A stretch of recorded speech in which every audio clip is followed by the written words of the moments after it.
Okay, look, there's one method that almost every YouTuber does that helps them grow from a small YouTube channel to the biggest channel ever. And I find many new channels just refuse to do it because they just absolutely hate it. And because they hate it so much, they ended up using all of their time recording a video that is going to keep people watching only for the first minute. Hey, if you're going to record a video, you might as well try your best to make it good, right? Big YouTube channel does it all the time.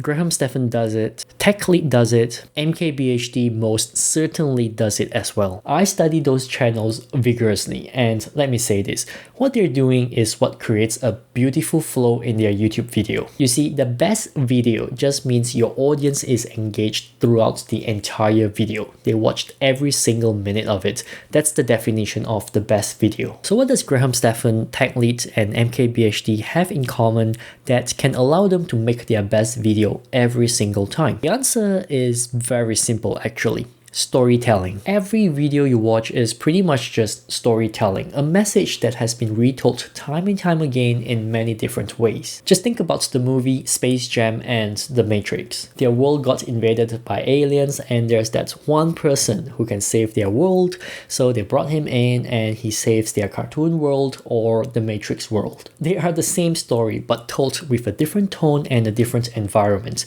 But there's a reason why blockbuster movies keep using the same storyline over and over again. It is because the story works. There's ups and there's downs, there's a character that relates to you somehow, and there's an ending. Graham Stephan, TechLead, and MKBHD all have that storytelling power. They're just so good at it that you actually can't tell they're telling a story, which made them good to begin with. I think it is very important that we should all put some time to learn about storytelling, because every YouTube video out there is just storytelling. A great story actually makes you feel relatable. It makes you feel like you want to be that guy. It makes you feel like you can achieve things. It makes you go, hey, I know, right? Graham Stephan talks about personal finance and how he invests. And if you want to be like him, well, you can. You just need to follow what he's doing to get similar achievements as him. Or Ali Abdal, a doctor who is also a YouTuber. He showed me that you don't have to have a prestigious job to be happy and satisfied. You can do things on the side that can earn even more than a doctor does. However, those are high-level YouTubers where they themselves become relatable to you. That's like God mode. But what about us who are just starting out? How can we make ourselves relatable and build ourselves up towards that status? It is kind of simple really. You only have one option, and that is to use your videos to make yourself relatable. Notice I said videos and not video. It is plural. When we are relatively new to YouTube, and if you are like me, you have no following at all on other social media platforms, then it is very difficult to establish ourselves. So you only have your videos to do the work for you, and to do that, you need good storytelling. And no, I don't mean storytelling as in telling your life story or what you eat for the day or your opinion on the weather. No one cares about you. A story always has a character that is relatable, and that character has to go through some kind of hardship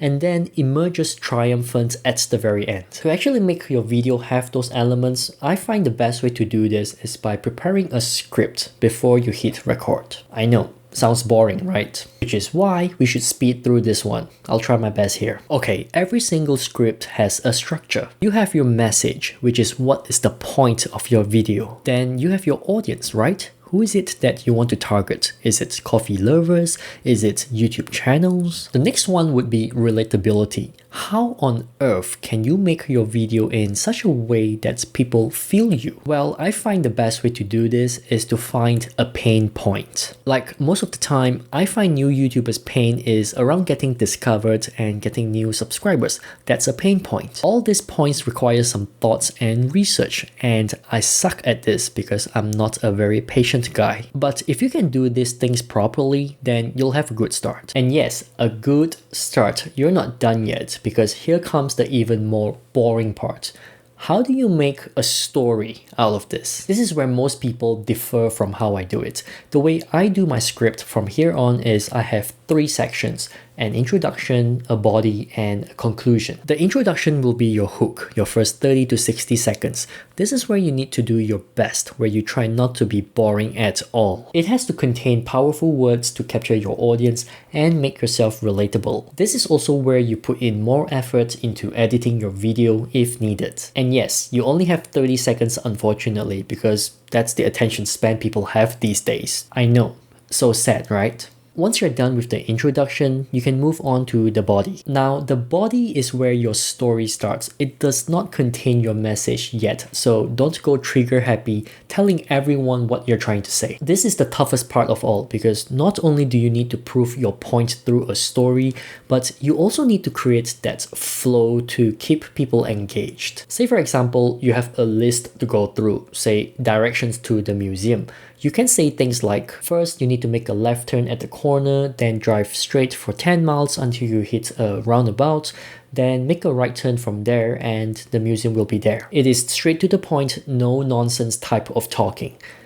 But people are going to doze off, so instead you can try this. First, you need to put in the key in your car, then start the engine and make it go vroom vroom. Then you reverse without looking because you're such a pro driver. Once you're out, you take your first left corner. That's right, it's this hand over here. This is left. And then you drive straight for 10 miles at the speed of 100 miles per hour. Keep going until you see this huge roundabout with a fountain of a man peeing right in the middle of nowhere. And you make a right. Do not bother looking at the fountain. It is a waste of time. And lo and behold, that big brown ugly building you see in front of you, that's the museum. That's pretty much it, and if you can add in some additional footage of what I just explained there, that's even better. The story isn't just about you sharing some random thoughts. It has to have a direction.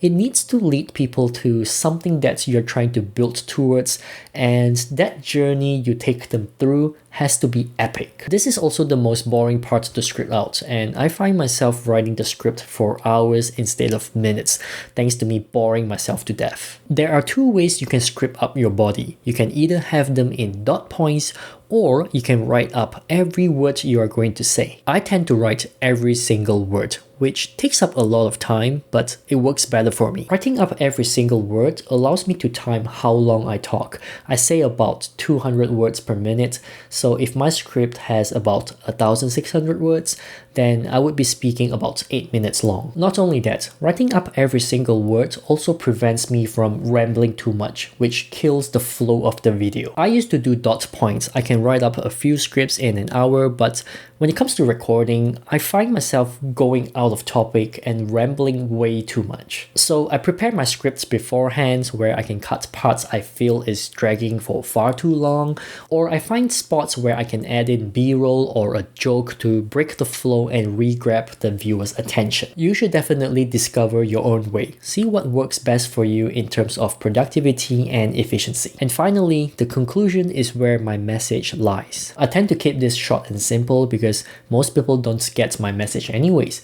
But it is important to have a message in your video. The thing about your message is it shouldn't be too long anyway. It should be straight to the point, no twists and turns, no explanation, just you telling your viewers what to take out of your video. But anyways, I hope you find this video helpful. Please go ahead and create your next best video as always. Thanks for watching and I'll see you soon.